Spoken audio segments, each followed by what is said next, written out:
Hello friends, welcome to PL sports. और एक बार फिर हम बात करेंगे हॉकी वर्ल्ड कप 2023 की। मैं आपको बताऊं कि इस बार जो होस्ट कंट्री है वो इंडिया है।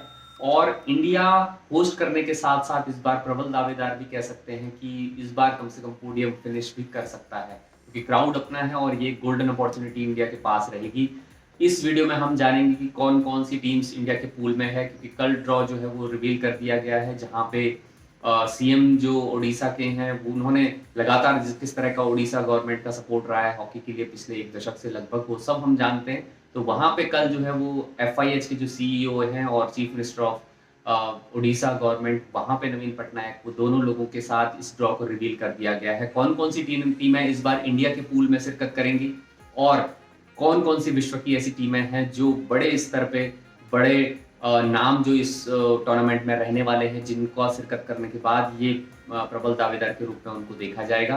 तो ये सब चीजें हम बात करेंगे। साथ ही बात करने वाले हैं इस वीडियो में एफआईएच एनुअल अवार्ड जो इस बार के दिए जाएंगे, और उसमें भारत के कई खिलाड़ी और अलग अलग कैटेगरी में कोचेस को भी नॉमिनेट किया गया है। तो वहां पे भी भारत के लिए एक अच्छी चीज यहाँ पे है।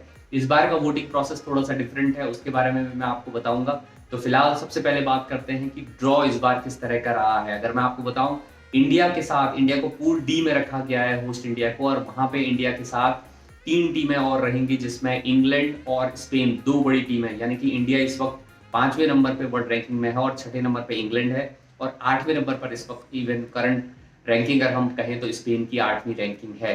उसके साथ साथ वेल्स चौथी टीम है जो इंडिया को ज्वाइन करेगी पूल डी में, यानी कि पूल डी में इंडिया, इंग्लैंड, वेल्स और स्पेन के साथ जो है इस टूर्नामेंट की शुरुआत लीग स्टेज के साथ करेगी।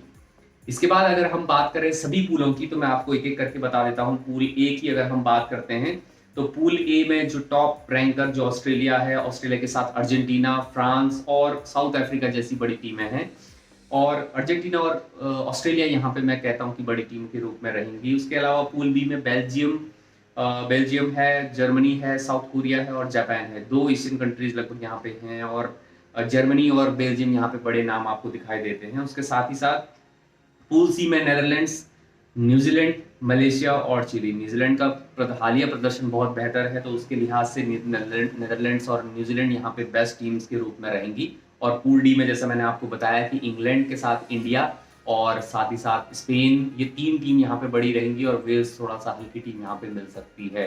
तो कुल मिला के वर्ल्ड कप जैसे टूर्नामेंट में कोई भी टीम हल्की नहीं होती, कोई भी टीम जो है किसी तरह का सेटबैक कर सकती है, किसी भी टीम को अपसेट कर सकती है। तो यहाँ पे पूल डी जो है इंडिया को यहाँ पे मिल गया है, जो कि वर्ल्ड कप 13 जनवरी से 29 जनवरी 2023 जो है वो आने वाले में खेला जाने वाला है। तो जहाँ पे कलिंगा स्टेडियम भुवनेश्वर और साथ ही साथ राउरकेला जो स्टेडियम है, जो बिरसा मुंडा स्टेडियम नया बना है राउरकेला में, वो दोनों स्टेडियम जो है वो रेडी हैं वर्ल्ड कप 2023 को ऑर्गेनाइज कराने के लिए। तो अब बात करते हैं हम नेक्स्ट जो बात जो मैंने आपसे कहा कि एफआईएच जो एनुअल अवार्ड्स एफआईएच के द्वारा दिए जाते हैं और अलग अलग कैटेगरी उसमें बनाई जाती है। तो इस बार Harmanpreet Singh, drag flicker India के जो डिफेंडर हैं हरमनप्रीत सिंह, उनको नॉमिनेट किया गया है FIH player of the year के रूप में। तो बहुत बड़ी एक नॉमिनेशन कह सकते हैं कि इंडिया की तरफ से है।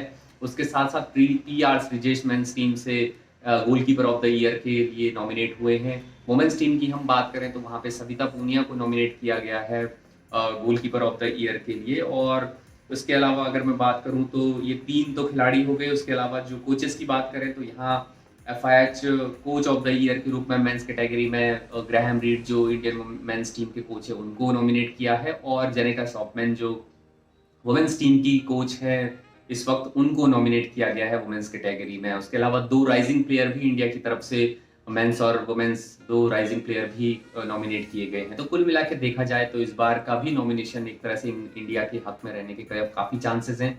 अब मैं बात करता हूं कि इस बार का जो प्रोसेस है वोटिंग का वो कैसे होगा। इससे पहले जो है वो पूरी तरह से ज्यादा जनता पे निर्भर होता था ये वोटिंग प्रोसेस, और कई तरह के इस पे क्योंकि भारत में जिस तरह की पॉपुलेशन है और भारत में जिस तरह के वोट के जरिए भारतीय खिलाड़ी नॉमिनेट होके इस अवार्ड को जीत जाते थे, तो वहां पे कई तरह के डिबेटेबल चीजें यहाँ पे निकल के आती थी। लेकिन इस बार थोड़ा सा पैटर्न बदला है, प्रोसेस बदला है। और इस बार जो नॉमिनेशन जो इस बार जो है वो सबसे पहले ये किया गया है कि जहाँ पे जो एक्सपर्ट्स हैं, यानी कि कुछ एक्सपर्ट्स की कमेटी बनाई जाएगी, और उस कमेटी के द्वारा 40% वोट जो है उनके द्वारा दिए जाएंगे। उसके अलावा अगले 20% जो है वो नेशनल एसोसिएशंस और अदर जो एसोसिएशन एसोसिएटिव मेंबर्स हैं एफआईएच के, उनके द्वारा जो है वो 20% वोटिंग की जाएगी। और रेस्ट ऑफ द वोट्स यानी कि 40% जो रिमेनिंग वोट्स हैं वो एक बार फिर से जनता के हाथ में होंगे, यानी कि जो स्पेक्टेटर्स हैं, जो ऑडियंस है, वो वोटिंग करके 40% वोट्स वहां पे देगी। तो कुल मिला के 40-20-40 यानी कि 100% इस तरह से ये कंप्लीट हो जाता है। तो इस तरह से वोटिंग प्रोसेस इस बार रखी गई है। डियर फ्रेंड्स, ये था इस वीडियो में सारी डिटेल्स। जैसा मैंने आपको बताया कि 16 टीमें इस एफआईएच वर्ल्ड कप में पार्टिसिपेट करेंगी, जिसमें पिछले साल की डिफेंडिंग चैंपियन बेल्जियम भी रहेगी, और बेल्जियम को जो है इस बार अलग पूल दिया गया है, और इंडिया जो है इंग्लैंड और स्पेन के साथ खेलने वाली है। तो ये सारी चीजें आपके लिए थी एक अपडेट के रूप में। और भी इस वर्ल्ड कप से जुड़ी हुई चीजें हम आपसे लगातार साझा करते रहेंगे।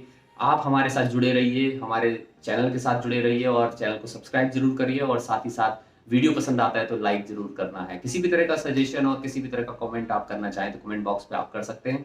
फिलहाल इस वीडियो में इतना ही। बहुत बहुत धन्यवाद।